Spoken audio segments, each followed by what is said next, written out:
How you doing, everybody? Um, I want to go to a mall. I don't care if there's anything I want. Oh, geez.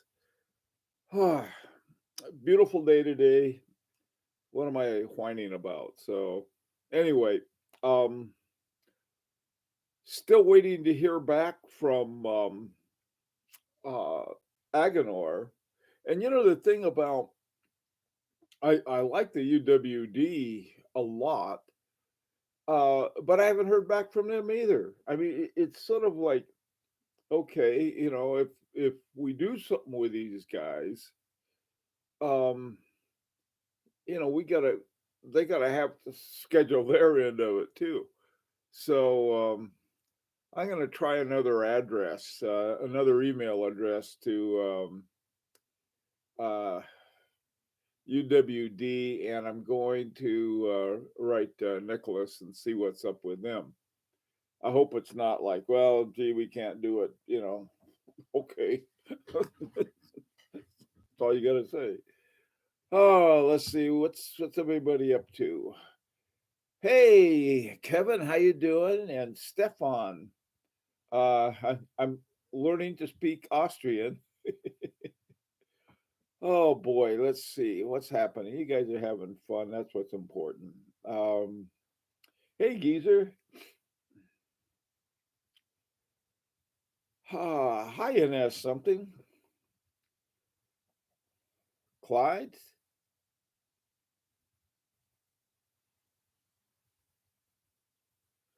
What? An 806 nav timer. Birth year 806 nav timer. Wonder what that looks like. Is that a Breitling? Sounds like a sounds like a Breitling. I'm not sure. Hey Jeffrey. How's it going? GMT master. People need money. People need to dump all the stuff they could not afford in the first place. What? What? We're watch collectors. We have stuff we don't need in the first place. Hey Dominic, how are you? Oh, let's see. Hi Tom. Crappy. Good to see you. Rich buddy. Hola. Rich buddy. Wait a minute. It must be really early where you are, Rich buddy. Didn't you say something about you're from Huntington Beach? That's early there. Hi Ian. Watch Habit and Abraham. Adam. It's a Breitling. Okay. Yeah, some of those old Breitlings are okay, especially a birth year, especially your birth year. I think they were running around a sundial then. Hey, Abdul. Let's see. Hi, Dwayne.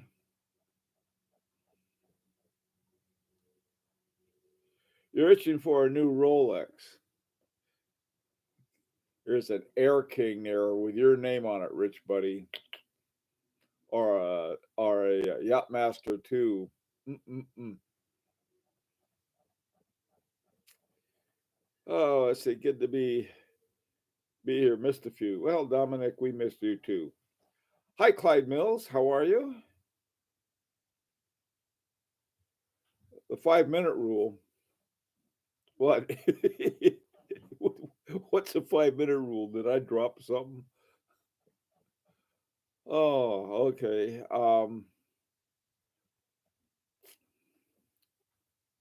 I'll take an 806 reissue at the right price. There are a lot of watches I'll take at the right price. Oh boy. Um, I got a. I haven't heard. First of all, let me start off by saying I haven't heard back from Vita Rec. In fact, I haven't heard back from those other guys either.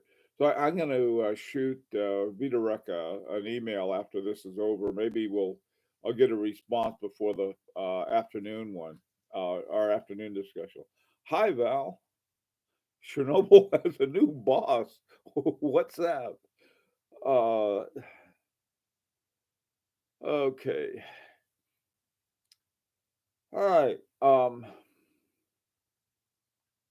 You want a birthday? Mine is coming up really soon, and I want to get a nice dress watch as a present for myself. That's always a good idea. You know, um, trouble is that this is as dressy as it gets for me, unless I don't know. Oh, I haven't put on a tie in years, and I sort of growing out of it. Um, growing out of it, been gaining weight like mad over this thing. Oh, thank God for yard work. Okie doke. Well, let's see. How will the hobby be presented in light of the current situation with the next generation, or will the next generation lose interest? Boy, that's a good question, Rich Buddy. Um, will the next generation lose interest? I don't know. I mean, like this generation, we got several generations here from from from near Neanderthals to pretty young guys. And I was thinking, was there as a hobby, this hobby for some reason spans a lot of different generations. And to tell you the truth, I don't know why. I don't even know why I'm collecting watches. I just like them, but I'm not sure why. And I've also become very specific. I I've never been conservative about very much of anything, but I suppose I have with mechanical watches in certain respects because I don't like silicon in watches and a lot of other things that they're putting in regular watches now. Um, and one of my favorite watches is that Breguet tradition that looks like Abraham Breguet made it. So and new things or old things with a new twist on them I like a lot with mechanical watches. But if you say, okay, here's why my generation, whatever generation you're in, likes watch collection, I I'd like to hear it. I mean, you've got the baby boomers. You got I'm before the baby boomers. I don't know what they call us. It's sort of the old guys. Uh, there's some of us who like it. Some of us discover it while we're quite, we're of a certain age, while others are very young. And they, like one of the coolest, smartest watch collectors I ever met was this high school kid from, where was he from? Holland. And he was off to do some work with at or near Vassar and Constantin. I don't know if he became a watchmaker or he was involved in the marketing or something like that. I don't know. Does watch collection have anything to do with the generation? I don't know if it does. I don't seem to think so. You know, oh, the itchy wallet syndrome. Look out. Saw Rolex Hulk at an AD today, not interested. All right. Hey, Roger. I am obsessive collector. My son became the same, including watches. Neither one of my kids are. Neither one of them. Well, one I'm sort of getting hooked, but he's he can't even go to work now. So he's been working from home, and there's really not a good time. I just sort of get him slightly hooked. Hey, Mark. I've been fascinated with watch all my life. Small machine I get to wear. That's surprisingly accurate. Yeah, it's stuff like that. Um, I I I've been keeping this on my desk. This is one I made with a Chinese 6497 clone. And the thing that I noticed, I'd wound it up the other day and forgot all about it. And um, I looked at it and it was spot on the time, and I thought, "Gee whiz, this thing doing a good job." Like right now, I don't know if you can see this or not. I haven't touched it today, and it's like right on time. And I thought, wow, that was sort of fun to make, and it's on time, and I know how it works. And ain't that a kick? And then I saw that new online Moser thing that they had. I got an email from Moser, and they said, "Oh, take a look at our online store," and I did. And my God, there were some great prices and some really interesting watches I models I hadn't seen before. So and this is all direct from Moser, from H. Moser. You know, hi Ian. Uh, I But any other mechanical innovation, if it doesn't personally appreciate the style of the pieces. Yeah, I like mechanical innovations. Oh my God, the Agongraph chronometer is phenomenal. I love that innovation. That's the kind of innovation, or the using a remontoire for the jumping seconds on the Jaja Lecoultre. Those kinds of things appeal to me. I'm not saying they do or should appeal to anybody, but I like them. And I don't know why. Other, I think the way you put it about Mark put it was that here you have this little wonderfully accurate machine on your wrist, and it does all kinds of things with using the same power of an unwinding spring that Breguet had.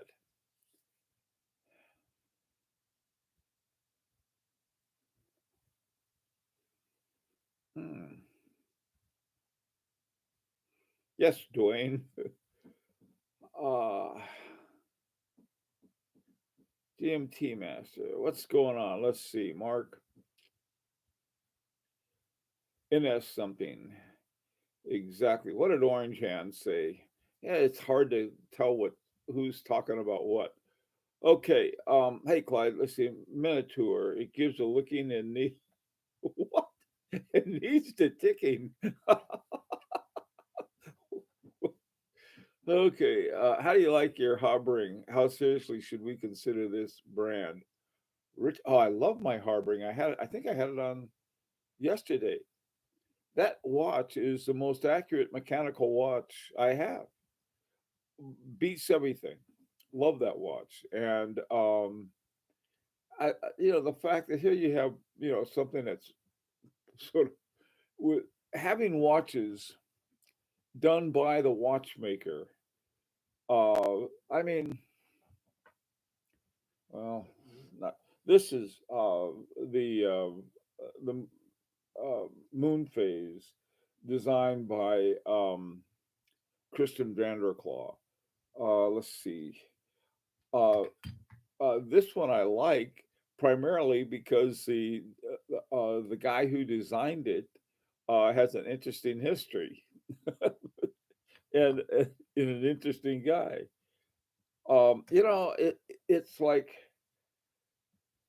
the more I know about the watchmaker, and also too Richard Harbring. It's not just me. The guy's won four Grand Prix awards, which is far more than most other companies, more than Rolex. Okay, let's see. I gave my 23-year-old son an old Calatrava and a Submariner. He was happy to accept them. I bet he would be. Like, who wouldn't be? Hey, Dom, what do you think of Roger Smith? I think Roger Smith is, you take a guy like Roger Smith, he's a watchmaker, he's a protege of Daniels. Um, and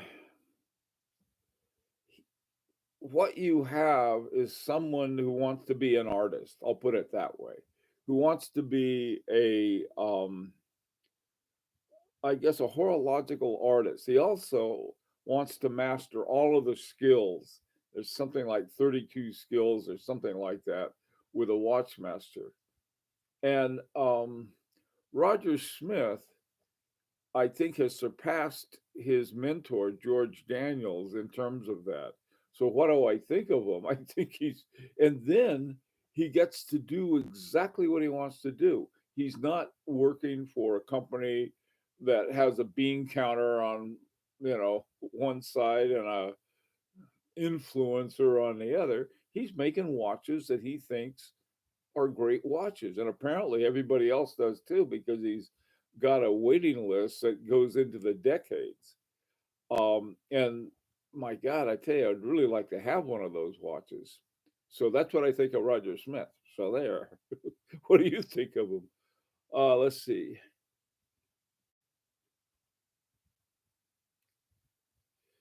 Okay.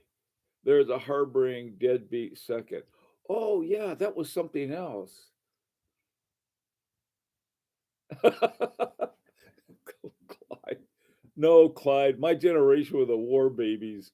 We got we all we did is growing up hearing stories about the depression.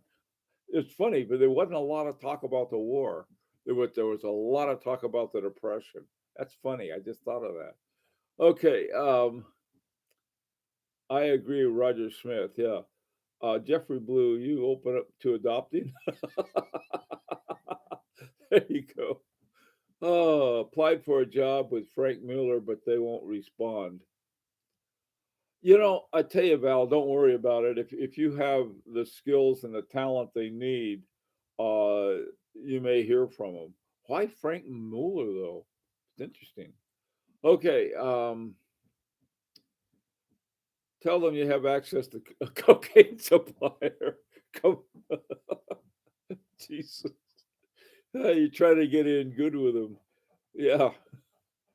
Um, I think they closed shop. Abdul, do did they close? I mean, like permanently, or is this just during the pandemic? I know Romaine Jerome did. I wasn't sure about. I know that Frank Mueller's stuff was having a hard time. They do, Val. They do business in the Russian market. Ah, okay. How is the Russian market, by the way? Is that a pretty good one? Yeah, Dwayne. Vinny Halter, whose name I know I didn't pronounce right. He was really a big deal a few years ago, but he sort of disappeared. Is he doing very much? His stuff is great. You know, yeah. Roger Smith is living a watchmaker's dream. I agree. I mean, he's people line up to give him $100,000 for a watch, and he does like 10 watches a year, something like that.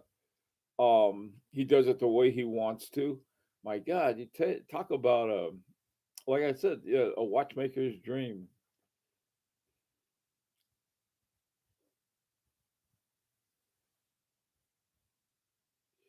Yeah, Kevin, the Harboring Two Furdoyante. God knows if said that right. Apparently, they just came out with a 39.5 or 38.5 version of it, a little narrower because the old one was pretty big, if I'm not mistaken. I I'm not that's a complication that I'm not sure about because it's I think it would I don't like watches that might hypnotize me. But it's an interesting complication, and a lot of people just, oh boy, gosh, oh Rudy, look at that. Things think, think, think, think. Uh, bought the Belarus watch company, Luch. Oh, I didn't know that, Val. Thank you. Val, are you from Belarus? Let's see.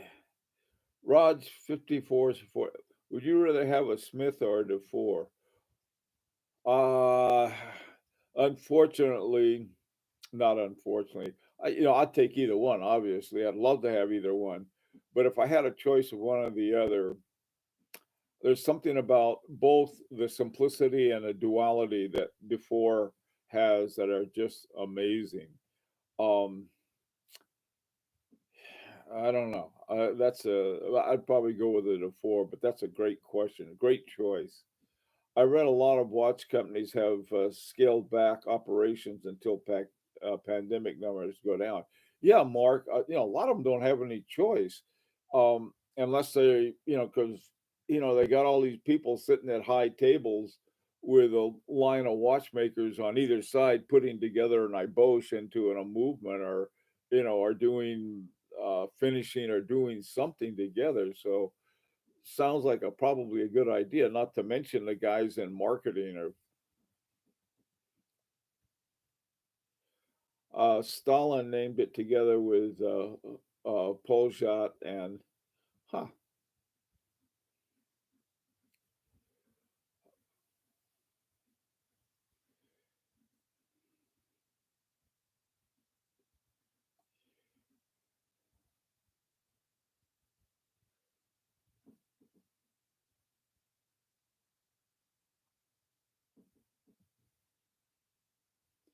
Dwayne Luckow, Roger Smith because of coaxial. Yeah, that's the same thing I was thinking of.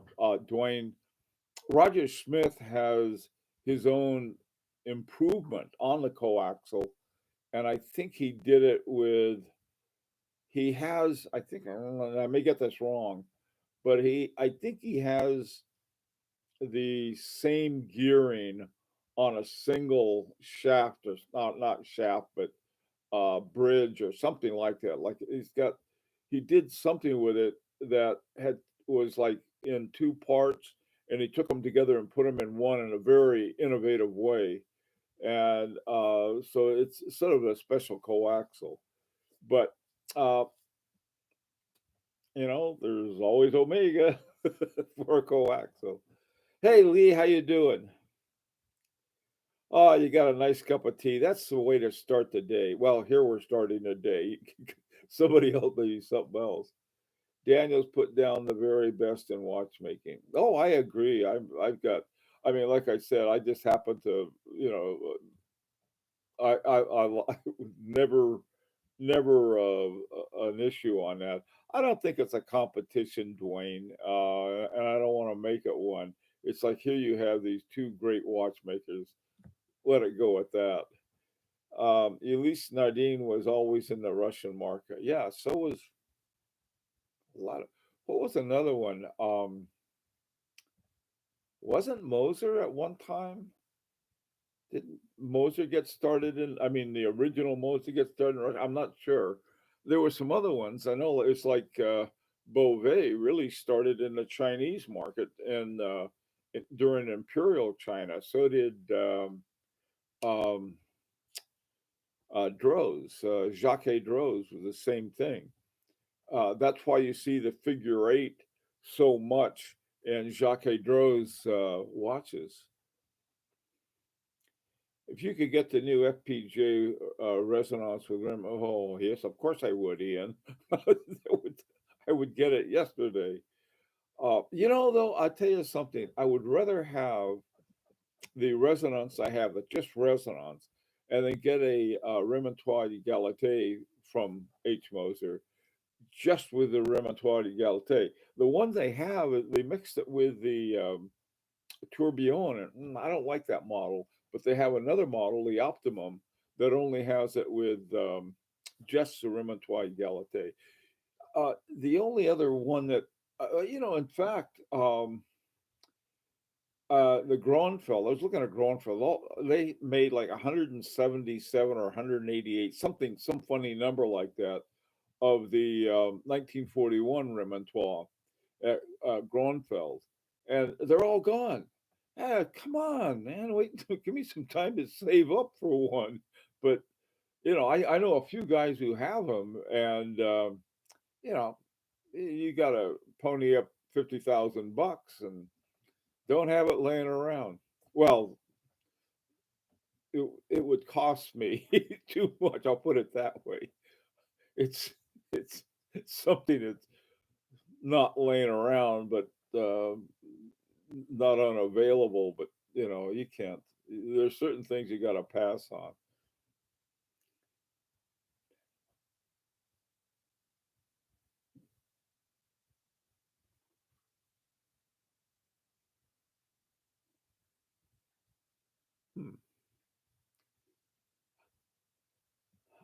Uh, Val, see, Moser is historically in Russia. That's what I thought because Schaffhausen wouldn't make Moser the main watchmaker back then and stayed in Russia. Huh, that's interesting. Um, Moser was in St. Petersburg, I think. Yeah, yeah, that's pretty much where they were. Um, I've wanted Omega just to have the coaxial movement. Yeah, that's the same way I feel about it. That might be if you just want one thing. Let me give you my one thing advice. Aha, my $200 one. And I think, well, maybe I'll get a pre-owned, find a real good buy on a pre-owned Omega with a coaxial just to sort of scratch that itch. But Mark, I feel the same way about it. Boy, that'd be neat. I'd get a dumbest looking, those Leinfelder, those really ugly Leinfelder pop arts. I was thinking of getting one of those just because it had the UWD 33.1 in it. And boy, that wouldn't that be fun to have? But then I thought, nah, probably not a good idea.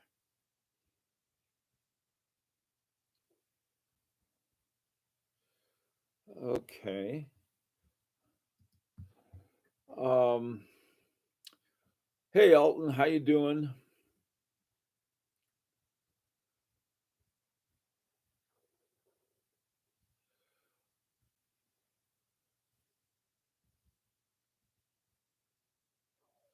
Ian, issue is that you can get a few good watches for the price of the new FPJ. Yeah, you could buy a house, I think, for the price of one of those too. Uh, and that's something. Issues, see, there are questions. Seems. I guess this is not happening. What is not happening in that something? I'd like to imagine that the buyers for the new would already have a few other good watches. Probably would. Already on the fourth cuppa. There you go, Stefan. Consider the Seamaster Aquaterra if you want to check check off that box. Yeah, I like the Aquaterra. The there's so many interesting Omegas. I don't know. It'd be fun to find just a weirdest looking Omega I could find with one. Hey, look what I got. Let's see what's going on. Um,